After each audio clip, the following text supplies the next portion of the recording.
বইতে, হ্যাঁ মানে ক্লাস 7 চ্যাপ্টারের পোটেনশিওমিটারে একটা অঙ্ক, ঠিক আছে। পোটেনশিওমিটারের অঙ্কটাতে দেখ লেখা আছে কি, একটা পোটেনশিওমিটার 1 মিটার দীর্ঘ 10টি তার দ্বারা গঠিত, মানে 1 মিটার দীর্ঘ প্রত্যেকটা তার 10টা তার আছে। মোট রোধ হচ্ছে কত 20 ওহম, মানে 10টা তার মোট রোধ হচ্ছে 20 ওহম।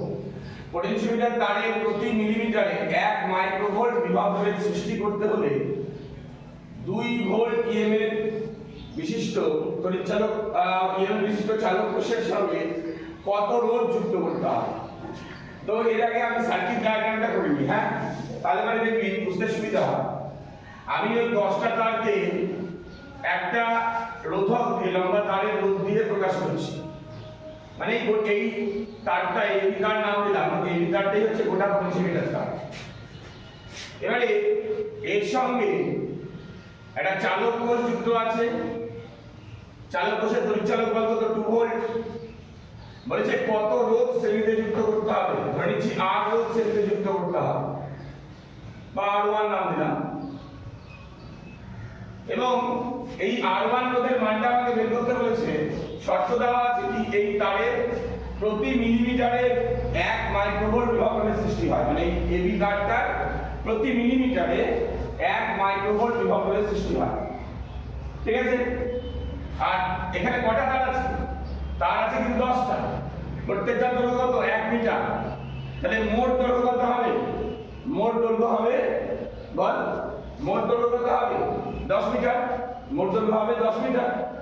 আর মোট রোধ কত তারটা 20 ওহম, ঠিক আছে। তাহলে ফার্স্ট অফ অল এই কোষটা, এই 2 ভোল্ট কোষটা এই রোধের মধ্যে দিয়ে কত কারেন্ট পাঠাবে সেটা আমাদের আগে ক্যালকুলেট করতে হবে। তাহলে I ইকুয়াল টু তড়িৎচালক বল E বাই R1, আর এই রোধটা R ধরছি, R প্লাস R1, এইটাই হচ্ছে কারেন্ট, I কারেন্ট যেটা কিনা এই কোষটা পাঠাচ্ছে AB তারের মধ্যে দিয়ে।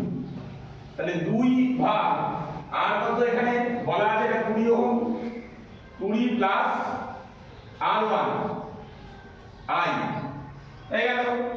এবারে VAB মানে A আর BA, AB তারের যে প্রান্তকে বিভব করবে সেটা কত VAB, VAB ইকুয়াল টু কত হবে I ইনটু R, আইটা কত 2 by 20 plus R1 into R, আরটা কত 20। এটা হলো VAB। VAB মানে এবি তারটা কত দৈর্ঘ্যের 10 মিটার দৈর্ঘ্যের, মানে পুরো 10 মিটার দৈর্ঘ্যের তারে ভোল্টেজ কত হয়েছে, পুরো 10 মিটার দৈর্ঘ্যের তারে ভোল্টেজ এই যে VAB টা হয়েছে। এবারে প্রতি মিলিমিটারে ভোল্টেজ কত সেটা বের করতে হবে।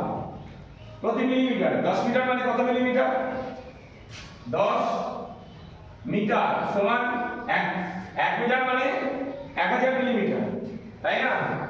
10 মিটার তাহলে কত 10 ইনটু 10 টু পাওয়ার কত হবে 3 মিলিমিটার, তাই তো। তাহলে VAB বাই এটা 1 মাইক্রোভোল্ট বলা আছে, কত 1 মাইক্রোভোল্ট। তাহলে প্রতি মিলিমিটারে বিভব হবে, মিলিমিটারে বিভব প্রভেদ কত হচ্ছে, এই যে VAB ভাগ কত 10 টু the power 4, এই যে 10 টু the power 4 মিলিমিটার, তাই না। তাহলে কত হচ্ছে এটা, এই যে 40 প্রতিগুণ 40 ভাগ 20 plus R1 into 10 to the -4, ঠিক আছে। প্রশ্ন অনুযায়ী লিখতে পারি কি বলতে, কি প্রশ্ন অনুযায়ী লেখা যায়, এটা দেওয়া আছে 1 মাইক্রোভোল্ট কত হবে 40 into 10 to the -4 by 20 plus R1 is equal to 1 microvolt, 1 microvolt মানে 10 to the -6 ভোল্ট। তাহলে এটা কেটে গেলে মানে কত হচ্ছে 10 to the -2, এদিকে গুণ করলে মানে কত 4000। তাহলে 20 plus R1 is equal two 40, আর এদিকে গুণ করতে দিলে 100, 4000। তাহলে R1 কত হলো 3980। তাহলে কত রোধ শ্রেণীতে যুক্ত করতে হবে 3980 ওহম।